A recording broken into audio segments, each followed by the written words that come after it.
Hello everyone, welcome to History and Culture.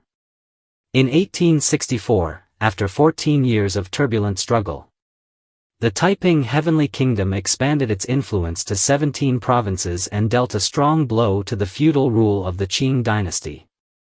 However, the Taiping Heavenly Kingdom movement eventually came to an end. Amidst this large-scale peasant uprising, there was a special force, 100,000 female soldiers. These women fought alongside the male soldiers, dedicating themselves to the ideals of the Taiping Heavenly Kingdom.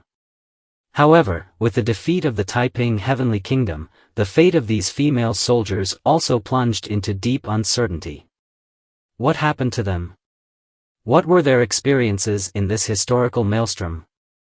Let us journey into the river of history to uncover the fate of these female soldiers and see what their final outcomes were.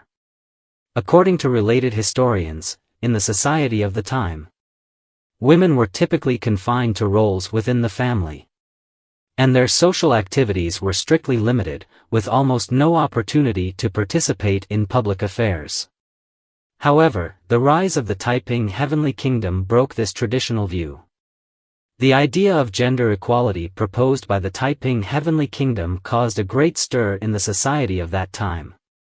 Not only did the Taiping Heavenly Kingdom allow women to join the military, but it also provided women with equal status and opportunities compared to men in its policies. This was, at the time, an unprecedented social experiment. The ideological roots of the Taiping Heavenly Kingdom can be traced back to Hong Xiuquan's early Christian education. After Christianity was introduced to China, its concepts of equality and brotherhood seemed remarkably advanced in a society that was rigidly hierarchical. Deeply influenced by these ideas, Hong Xiuquan explicitly proposed gender equality in the political program of the Taiping Heavenly Kingdom, which was undoubtedly a pioneering attempt in the context of China at that time. On January 11, 1851, Hong Xiuquan raised the banner of anti-Qing rebellion in Jintian village, Guiping County, Guangxi, officially starting the Jintian uprising. The uprising quickly attracted large numbers of peasants, fishermen, small artisans, and other people from the lower social classes. In the early days of the uprising, Hong Xiuquan raised the slogan of equality between men and women, which greatly encouraged many women to join the Taiping army. These women not only trained rigorously alongside the male soldiers, but also learned tactics and weaponry. In 1853, the Taiping army captured Nanjing and renamed it Tianjing, making it the capital of the Taiping Heavenly Kingdom. As the Taiping army continued to achieve victories, Tianjing became stable, and a special force made up of 40,000 brave women was formed. They were divided into 4 corps, each consisting of 10,000 warriors, collectively known as the 40 armies. This all-female army was tasked with the important mission of fortifying the city and defending the country. During the construction of Tianjing, they faced hardships without fear, working tirelessly with exceptional organizational discipline and excellent execution, undertaking a large amount of physical labor.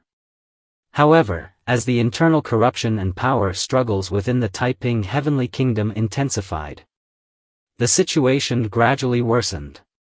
Hong Xiuquan began to indulge in pleasures and started selecting beautiful women from the female soldiers for his harem. This change resulted in a shift in the status of the female soldiers. Not only did they continue to carry out heavy military tasks, but they also had to face oppression and exploitation from the higher-ups of the Taiping Heavenly Kingdom.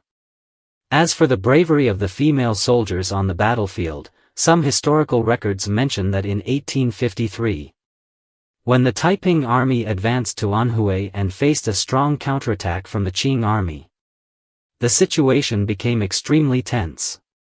At this time, Chang Chuanxiang led 4,000 female soldiers in a courageous charge. Not only did they successfully repel the enemy, but they also captured the city, turning the tide of the battle. Her brave performance earned the admiration of the Taiping army's soldiers. In 1856, the Taiping Rebellion launched major military campaigns to the north and west. The female soldiers played a crucial role in these operations. They not only charged to the front lines but also took on significant responsibilities in logistics, transportation, and supply. During the Northern Campaign, the female soldiers marched north with the army, engaging in fierce battles with the Qing forces. In each battle, they demonstrated remarkable bravery, especially at key moments, when their resilience helped stabilize the situation. As the Taiping Rebellion progressed, with the war intensifying, Hong Xiuquan ordered the withdrawal of 100,000 female soldiers from the Taiping army, assigning them to remain in Tianjin to take on various duties. Among these women, some were selected to enter the palace and became concubines or servants. However, as Tianjin faced imminent fall, the female soldiers within the city bore enormous pressure. They knew the battles ahead would be extremely difficult, but they remained resolute, continuing their duties and holding their positions.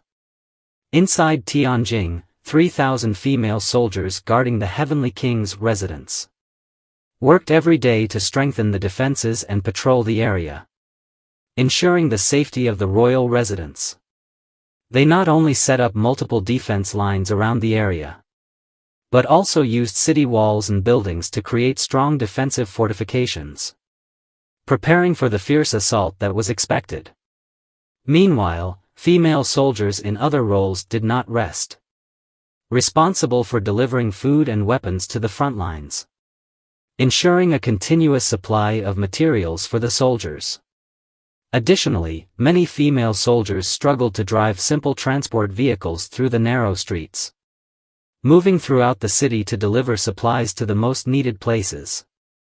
During the process of fortifying the city's defenses, the female soldiers took part in repairing the walls, digging trenches, and reinforcing defense structures. Despite facing the overwhelming pressure from the Qing army and the ever-encroaching flames of war, the female soldiers of the Taiping army maintained high spirits and strict discipline.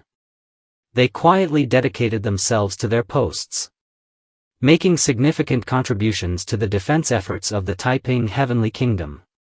As a result, the defense of Tianjin became increasingly fortified, but the Qing army's offensive grew fiercer. It is worth mentioning that Tianjin eventually fell, and many female soldiers faced the fate of being captured. Unable to bear the humiliation from the Qing army, many chose to take their own lives. They used their lives to defend their dignity and honor. Some of the captured female soldiers were sold into brothels by the Qing army, leading lives of intense oppression. Under extremely harsh conditions, they struggled to survive, with many ultimately choosing to end their lives. However, a few female soldiers did not succumb. Despite being in dire circumstances, they maintained hope for resistance. Some seized the opportunity to escape and open private schools to earn a living, continuing their lives in their own way, adding brilliance to their chapters. Other female soldiers were forced into hard labor, performing strenuous physical tasks in the Qing army's camps under very harsh living conditions. Despite this, they never gave up on their pursuit of freedom and dignity, always holding on to an indomitable spirit. They endured both physical and mental torment, but never abandoned their yearning for a better life. According to historical scholars, although the Taiping Rebellion ultimately ended in failure, the bravery and steadfast belief of these female soldiers still deeply impacted future generations. They not only displayed extraordinary courage and wisdom on the battlefield but also broke the traditional societal prejudices against women, proving the unique role of women in major historical events. The stories of these female soldiers have become an indispensable and important chapter in Chinese history. This is the History and Culture channel. Liking and subscribing are the greatest help and support to us. Thank you everyone and see you in the next time.